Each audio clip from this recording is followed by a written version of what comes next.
Grandpa could provide for their family, but if Grandpa decided to go to the east side of town and make a family with Sue, Grandma wouldn't open her mouth because she didn't have the finances to get up and leave. Hey, me and my kids can make it on our own.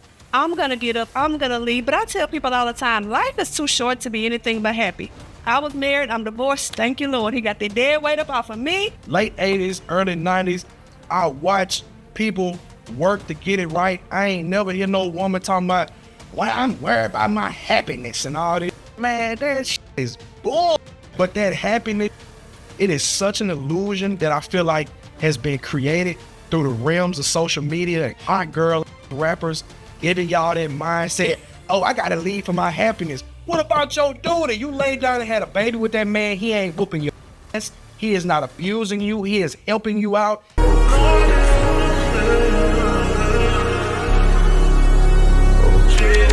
African American adults experiencing some of the highest, though declining, divorce rates in the U.S. are shifting gender roles, strengthening marriages, or creating conflict. And where should accountability primarily fall? Men, women, or systemic pressure? I think the problem goes back full circle again to what I said. Like, if you're not finding out about yourself first and foremost before you get married, before you start seriously dating, and then you're not sitting down having those tough conversations with your partner about boundaries and about things we expect in the future, about things, your goals, like we're not having clear conversations about these things. And I think people are getting, 4 or 5 years into their marriage, and then life happens. You're getting exposure from here, You're thinking about your dreams. You're thinking about the habits this person has. You're thinking about the lack of whatever. It could be a moral fiber. It can be a ambition.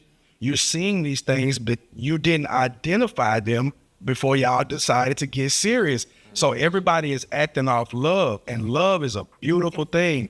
And I've been saying this since I was like 26 years old.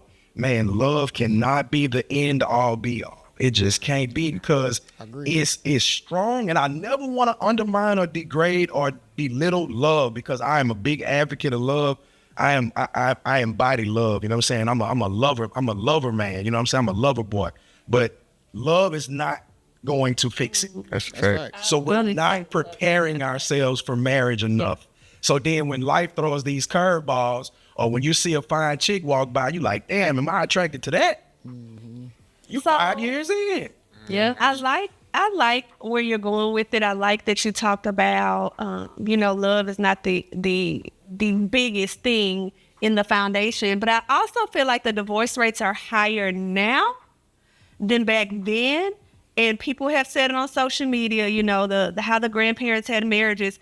But the truth is, women are finding who they are. They're focusing more on careers. We know that African-American women are the highest educated rate of people. And then also, it's like back then when Grandpa was the breadwinner, he was doing X, Y, and Z. I mean, women weren't even allowed to work until what? I mean, the 1960s, somewhere in there, 62, 64. Oh, they fact checked her during her explanation. Women have always worked, but major workplace equality protections didn't really begin until the 1960s and 70s, for sure. But like the first sentence said, women have always worked. I don't know why women always say that. Like, yeah, the man was always the breadwinner or whatnot. People stayed together because of duty and survival. Look at the time periods that they were in. Leaving is very bleak. Like, why would I leave and I don't know what's out there? You got to think about people facing segregation, the whole nine. They facing every adversity against them. It was bigger than just, a man and a woman being together. They were surviving for family. Whatever, but they weren't making the same amount of money opportunity. I mean, the work that was done was, slavery, and somebody has their foot on your back. But what I'm saying is, Grandpa could provide for their family, but if Grandpa decided to go to the east side of town and make a family with Sue, Grandma wouldn't open her mouth because she didn't have the finances to get up and leave. So women are leaving now because they feel like, hey, I'm not happy, I'm ready to go, I can still make it on my own. And then back then, at the same time, back then, it was like, hey, I got these kids. I got to stay put. I don't want a broken home. Well, what happened back in like 1974, 1975-ish, birth control became accessible for all women, unmarried, married, whatever. And so now women are like, you know what? I ain't having no kids by this man. I'm not giving him any extra kids. Or, hey, me and my kids can make it on our own. I'm going to get up. I'm going to leave. But I tell people all the time, life is too short to be anything but happy. I was married. I'm divorced. Thank you, Lord. He got the dead weight up off of me. But I would do it again. I don't have a problem with marriage, but I also feel like no, I think marriage got a problem with you. I'm not trying to jump down this woman's throat, but just her demeanor, I can tell that she's probably possibly a little difficult to deal with. I just want to piggyback real quick to when she said back in the day, Grandpa had a family on the east side of town. I said this in a previous video. I believe that those archetype of guys were the bad boys of those generations. Every generation got their bad boys, the very desirable men. Those are the men that are still able to acquire multiple women and have multiple families. And I do believe that that was not a large majority of guys doing that back in the day. We got a lot of families to where Grandpa didn't have families across town. You might have had some out there, but I don't want to sit right here and make that the narrative that all guys back in the day was cheating on their wives and had separate families. I don't think that was the case. You believe in your heart of hearts that this is not working, don't try to hang on to people for your own selfish gain. Even if it's a quote-unquote broken home, just because people are married in a home doesn't make it happy. You got mom and dad sleeping in separate rooms. You got people fighting physically, verbally. I mean, you could have mom and dad, but if it's a house full of chaos, why are you raising your children in that environment? What's going on, YouTube? Just a heads up. This video has a block A of people and it has a block B. So you're going to see them rotate between one set of people to another set of people, but they're still answering the same question, but separate. Let's get back to the video. That's a great question. Daddy, on this loaded. It's loaded, but I just think people are becoming more aware of what marriage actually is because of social media. It's not so like, cause people used to think marriage is about love. Okay, well in 2026, they have turned marriage into a business because it's a contract. And if you're going to get married in this day and time, I don't care how old you are, you need to understand, well, according to financial literacy, if this person has more than me, or if I have more than this person I'm choosing to marry, the moment we get divorced, they can take half of everything I have if I don't have paperwork in place. So in 6 months, if their emotions change, they can divorce me and take half of everything I built. Now, whether that be man or woman, because there are some wealthy women, there are some wealthy men. But I think, this, if you really care about a person, if you ignore that finances exist in a relationship or in a marriage, don't marry them. Because if they want to say, it's not about the money. If it's not about the money, we should be able to put a prenup in place because we both care about each other, love each other. And I don't want to ever be able to hurt you if my emotion change. But then it'll be an argument of, 50-50. And it's like, you don't want to go 50-50 with a man, but the moment y'all divorce, you want 50% of everything he has. The brother is spitting facts. It makes no sense. Like you said, we care about each other. See, a lot of people don't have enough money to get prenups, but for the people that do, if y'all really respect each other and care about what y'all have built and bring into the relationship, why not come into it saying that, you know what, I want to make sure just in case if anything was to happen, you protect it. See, he's spitting facts. Math just will never make sense to me. It won't. I agree. Like, ever. So, and if you use love to get somebody to say, well, marry me without it, you're manipulating them based off if we go off data, like you said. The percentages are against the person that has more. Having more money doesn't mean the system is against you, but courts often require the higher earning spouse to provide more financial support after divorce. That is a fact. And I haven't said man or woman yet, so anybody that jump on the side of man or woman not looking at the contract of it's financial. What do you have to lose and gain if it don't work? Exactly. Oh, nothing. Kay is sitting on the edge of her seat. Come on, Kay. No. I don't think she's sitting on the edge of her seat because of his statements. I think that's just supposed to happen because of, you know what? I don't have to say it, y'all. Y'all see it. I ain't gonna say it. Okay, you started 50-50. Like, I don't even think that's the answer to the question. If they don't understand that, that's the problem. No, it's not that I don't understand it. It's just like that. I respect provide.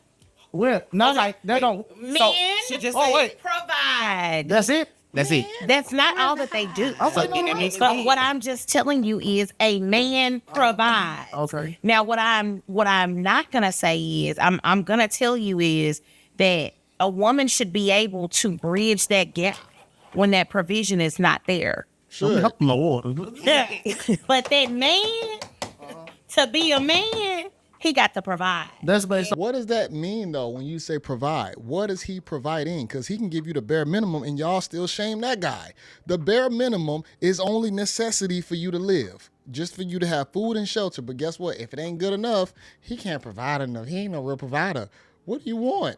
how you was raised, right? So can I Right? say something? I'm just saying, right? Everybody's talking from these perspectives, and I just love that we have all these different perspectives. But when you, like somebody called me the other day, it was like, Camilla, why do you think, I don't remember what it was, but it was something about, marriage. And I don't remember who it was, but a lot of people view marriage differently. Like for me, marriage is covenant, it's spiritual, it's not a contract, it's a promise. And I think it's something so serious that you should go into it with the life or death. You get like a promise ring with not promise. mad at Marriage, you sign a so contract. covenant, to me, marriage was created with God because my values, God first originally created marriage. Now the world and people have a standard of marriage. That's why we have people getting married in different religions, and people that don't believe in God, they have their own vision for marriage, what they value. And hopefully, Hold on. I'm not trying to be a contrarian, but to still say that marriage came from God, we still do not know that. It's still going to be based upon what religion you possibly follow, because some people might not feel like that. So we have to still understand where marriage actually was developed from, and I think it will still be based upon the people that you're around. you marry somebody who has the same values as you. So when you are getting married, if you decide to have a covenant marriage, it's not always going to be just about the statistics or what makes sense. It's going to be about your values. Do they align? Do the principles align? And That's all like the older trick in the book for us. but the thing about it is, when you said the stuff, process of it. even when you said, well, let's. It's my part. It's about No, for sure. No, it's a my good one. experience. That's what the And I world think was. that's why the reason why certain people are divorcing so much is because they are lacking real values. Like it's not just about. I don't think that. I think finances are important because we live in a carnal world, and it's necessary even in whatever. God talks about finances, and he talks about how this should go, how these things. The Bible is literally the gateway. So if anything you're going through in life, you can look in the Bible and have some type of advice, experience, whatever the case is. And you That's can't. still going to be dependent upon if you're an actual Christian and you actually follow the Bible. You have some religious groups that follow the other forms of text. So it's still going to be based upon what culture you belong to. Divorce, to me, is happening just because people don't really. You said love. It's just love. Love is not what the world think it is. Love is long suffering. Like love is. Okay. Can I just ask a question, Mr. That because I love it. Look, that's You'll suffer a little. So Rob mentioned it. You kind of mentioned it. There needs to be a values discussion before you get that serious with someone. And I'm gonna tell you, I think I'm the only person at this panel who hasn't been married. So when I'm dating, there's even just this values conversation, because I think if I had a child with a person, that it would be so important to me. The mission of raising a child, it's a mission to raise a child, in my opinion. Yeah. And you have to decide that that's what you're gonna do, and you should be more. I don't believe love is enough. You should be more happy that you're working together to make a better society in your children than to worry about divorce, because the mission is that, right? So, Well, we can't say it's all about the children. You and your spouse, y'all going to have a relationship with each other. So I think it's definitely beneficial for y'all to become closer, become more like friends, become, more like teammates, partners or whatnot, lovers, friends, everything. You have to embody all of it, because the way how y'all gonna have to move through time together, y'all gonna have to solve and fix so many problems to make sure that your unit stay together. there's people who get married and never discuss whether or not they want children, how they're going to split the money, how they're going to do all these things. And of course, like you said, you're going to create chaos if you and that person aren't lined up on your values before you even just decide. Like sometimes I'm like, I can't even kiss you because I know you don't have the moral fortitude. Like you don't even have the mindset to eat. If I had a flat tire, get me out of a flat tire. And so why go even further with you, you know? Now that's crazy if you're dealing with somebody that can't change a flat tire. I will say this, guys, you need to know how to change a flat tire. I mean, the mechanic work should be one of your first trades as a guy. When I was in my late teens, early 20s, all I did was work on cars. I was a junkyard kid. I used to literally go every Saturday to look for parts for my car. And because you could find little gems in there. You could find all type of stuff people done bought, and you could take it off, put it on yours, the whole night you pay for it cheaper. But I would suggest all guys to learn that skill because that is still something that's beneficial, and it's just something that you can bring into your own family to where you can provide something that you don't have to have somebody else provide. You can save money like that. So, Rob said that love isn't enough. And I totally agree. You spoke on happiness, and women are choosing happiness. So, but I'll say love isn't enough. I'll say that happiness is enough. One thing that we don't tend to speak on, and this is the thing that's going to, that goes in with love and it goes in with happiness. And it's the one thing that I feel should keep marriages together when the love has dwindled or when happiness isn't there. And that's duty. Facts. You signed up for this. You know what I'm saying? When you sign up to be married, like the vows literally say for better or for worse. It wouldn't say that if it didn't know we gonna go through some hard shit. That's real. It wouldn't say that if it know that we wasn't gonna go through some trying times. You know what I'm saying? So speaking on like the elders or whatnot from back in the gap, I do agree that men had the power, you know what I'm saying, and our grandmothers and our great grandmothers, I'm sure it was harder for them to get up and leave. But even on top of that, I think they had a strong sense of duty. Man, I love that. I married this man, and we had these children. So like I come from like a big family or whatnot. So my mom and papa, 10 kids, 7 boys, 3 girls. And my papa was one of those papas or whatnot, you know what I'm saying, who had a whole nother family on the other side of town. Do I agree with that? Absolutely not. But what I'm saying is there was duty there. And the duty was we made these children together, and at least until we get them up out the house or whatnot. And I'm not saying to stick around and be unhappy either. But what I'm saying is I've been married for 17 years, going on 18 years. You're going to fall in and out of love with somebody. You're going to be unhappy. Like my wife has been unhappy with me. Like I've been unhappy with my wife. That's just the reality. Happens. But then you find yourselves again, and you fall in love again. You become friends again.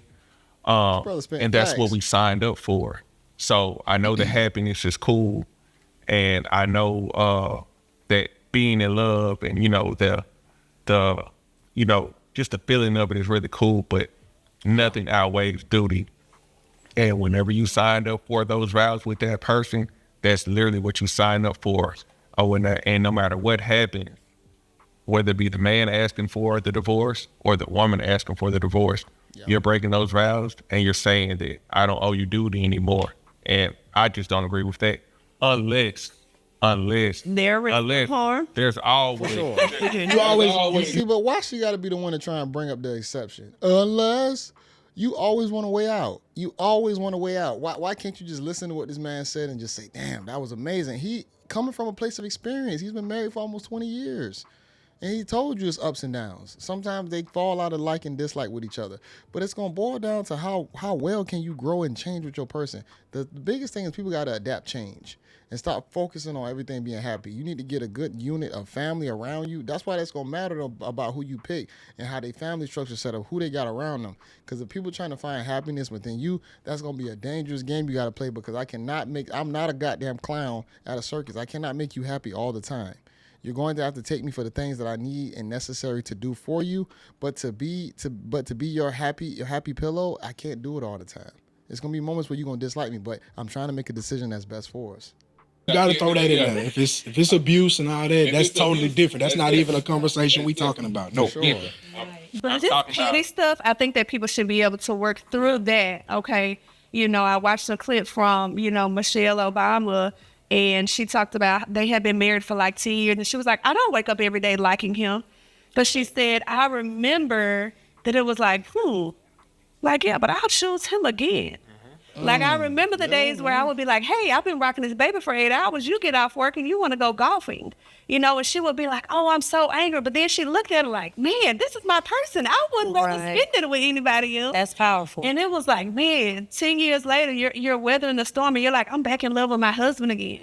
So I absolutely agree. And I like that I don't believe her. She already got a divorce. Let me stop. I don't know why she got divorced, but I don't believe it still. you brought up duty, because now that's going to be like in the front of my mind, like, hey, sir. So I'm so glad. I'm glad you said happiness. I ain't gonna lie. Happiness, it's a trigger word for me because of what social media has become, what I feel like society is helping turn our women into. And when I say I turn our women into something, I'm saying that like all women are my sisters. You know what I'm saying? That's how I treat black women that way. You know what I'm saying? So I feel like the world is really contaminating our women. And that damn happiness word, ooh, it drives me so much, man. When I hear women, real quick though, Keisha, man, it drives me so much when I hear modern day women talking about some damn happiness. When I saw my mom and daddy go through the worst of times, and what you just said, duty, I watched them get it right. Call of Duty. I watched them get that right when it felt like it was about to just be destroyed. I watched them get it right. You know what I'm saying? I watched other families, and I ain't talking about in 1965. I'm talking about in late 80s, early 90s. I watched people work to get it right. I ain't never hear no woman talking about, well, I'm worried about my happiness and all this. Man, that shit is bull. And I excuse my language, but that happiness, it is such an illusion that I feel like has been created through the realms of social media and content creation and these hot girl rappers giving y'all that mindset, oh, I gotta leave for my happiness. What about your duty? You laid down and had a baby with that man. He ain't whooping your ass. He is not abusing you. He is helping you out. He is providing. He is telling you that he has goals for you. He is being monogamous as he possibly can. And you see, as he possibly can. It's hard out here, man. The women think it's just that easy to just be like, man, I ain't gonna never slide up in nothing ever again. That is an internal battle. We are fighting a war within. As we can. I knew that was going to throw. I just threw that part in. Based on census as of right now, that women are We talking about filing for divorce, right? okay. So then when we speak People, on not just men and women. no, Statistics say statistics women. We're gonna cover the last block. We got block B right here. We're gonna cover this, and it's gonna be the end of it. showing. Okay, can that, we get the statistics? I mean, we. I think everybody's gonna be fact They gonna roll it up. They do. They gonna roll them But up. so In the United States, women initiate the majority of divorces, about 65 to 70%. A well-known study by psychologist Michael Rosenfeld at Stanford University found that about 69% of divorces are initiated by wives rather than husbands. That's a fact. You see it right there. I mean, men ain't the ones saying, I want to leave. average black households of right now, men aren't filing for divorce. You know, They and ain't so- even and putting then they do themselves on have a child lot support of- either. Again, goalposts being moved, but I get it. So, but when we look at the aspect of saying, again, most men are simple. You said we provide. That is the main goal that we look at being able to do is provide and protect. I know that's a lot of weight. But within the situation, that providing and protecting goes with leadership. So that means you have to be able to follow my leadership. Yes, I'm still going to be submissive to you because your word matters, but I still need to be able to protect and provide you. But I can't do that if you feel like it's a competition of what you do. And so, again, in a lot of situations of what we have right now, yes, You? it because It's how everybody talking from their experience. no, this is, or their perspective. Who was competing with you? I've had a lot, to be honest. I mean, as And that's what an I'm average saying. black I man can that is tell not that in the these street, conversations are biased to that. if I'm not dealing with money, there is a Then situation. it's okay because that's how it goes. No, that's not how. That's how it goes. That's We like can talk about our perspectives through our experiences, and I just really that's what you think everybody doing. Right. No, You that's just said- not. You just said everybody just table talking Because they personal I started off with saying, But you can only statistically, what your experience. It may not be yours, but you've experienced it by seeing something else. That's your experience. that's not, no, That's not your experience. though. What? Your If I say experience the in life, Census you're Bureau looking states at that's something. not an experience. Y'all so damn slow, but keep talking. She don't want to listen. Okay. But listen, Oh, and these my time friends out. that That's the end of it right here. We're going to leave it at this point right here. Y'all can watch the beginning and its entirety of it. Happiness. Man, so many people want to just be happy. And I understand if things are really bad, for sure, ain't nobody gonna stay through something the way you getting physically abused or you really getting bodily harm put towards you. But we talking about the small nitpicky things. That's where people have so much issues with, is that we are complaining about things that can be fixed. And then we talk about money issues. Do you want too much? Are your standards a little too high? We all got wants, and we got these phones in front of us. Social media is showing us what we're supposed to have, what we should be doing. And now we skew our own reality from just being more simplistic. So now you're thinking about things that you shouldn't even be thinking about. Because like I said, when we go back to just the basic levels of survival, it's not that hard to just survive. It's not. We talking about just being able to provide food, shelter, clothing. That's pretty much it. Everything else is just a want. Now I'm not mad at people who want a higher lifestyle. I make a decent amount. I got things or whatnot. I got a house, cars, all that stuff. But that's not what the necessity is to just do what you're supposed to do. And there's two things that you got to do in this life. You just got to live and die. That's it. What you do in between is going to matter up to you. Now, how well you can do that with a partner, that's also going to matter up to you. And whether you're going to be male or female, you're going to be playing two different roles and you got to play two different games. And I don't want to say game to where you're trying to just, compete or win something, but game as to just life in general. What your duty as a man is going to be different to your duty as a woman. But can y'all meet together and y'all actually really create something? Because most of y'all still want relationships. For the people that's single, you just going to be doing your thing or whatnot as a single person. But single life, nobody want to be alone. Really think about this. Nobody just don't want to just sit right there and say, I don't want nobody around me. I'm going to just stay at home all the time by myself. I'm going to play the game, just watch TV alone. No, that's not what life is about. That's why people have always intermingled with each other, because we need each other. But when it comes down to this divorce stuff, we know that you got to be smart going into it. We got to mitigate risk. I'm not going to lie. We are in a capitalist society. Capitalism, they want to capitalize on everything, your ups and your downs. So with marriage, I do believe that you have to go into it a little smart in this day and age. It's not like how it was back in the day. Even back in the day, people was getting wrecked. But we got to have even more discernment now, because the happiness thing is fleeting. Oh, I'm just not feeling it 6 months in. Damn, that quick. I've been hearing people saying that they got like annulments in like weeks. It's like, wow, how long did y'all even date for? Was it just the sex that kept you there? It can't just be only the sex. That's going to really be problematic. You got to be able to really deal with somebody outside of all that stuff. How well do they, make your life, better? How well are able to listen to you? Y'all can communicate. That stuff is going to matter tenfold. But like I said, people, it's no real appreciation. We done seen too much, man. We've been exposed to too much to where appreciation, it's not there anymore. It's just not there. Make sure y'all like the video, comment below. This was a great conversation. I really appreciate the back and forth that they had at the table. Everybody had pretty good perspectives. Even the women, they weren't as completely horrible like some podcasts I've seen some women on to where they just completely off the rocks. These women, some of them were actually sensible, some of the things they said. This was pretty good, calm and collective. Make sure y'all like the video, comment below, make sure y'all hype the video. And this your guy JayBReacts, y'all. Until next time, peace.